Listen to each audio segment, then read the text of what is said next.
Объяснить, почему я откликнулся, наверное, несложно, потому что сейчас ситуация у всех тяжелая. Я отец 3 детей, я знаю такое, что как воспитывать тяжело, даже при наличии и папы, и мамы.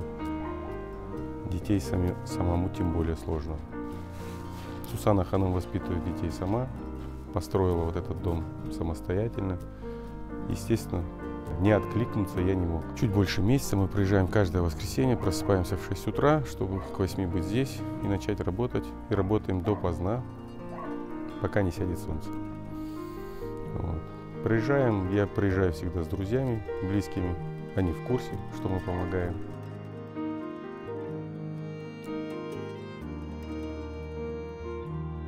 Сейчас, вы не поверите, дома так тепло, очень тепло. Мы такие довольные. Единицы таких, как Эдем Ага, Аллах послал мне этого человека. Я хочу, чтобы Эдем Ага дал пример другим, чтобы наше поколение, которое вот растет молодое, брало пример с них. Это такие золотые люди на самом деле.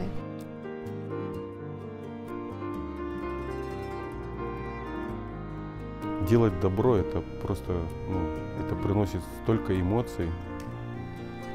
В один момент я, когда увидел радость детей Сусаны Ханум,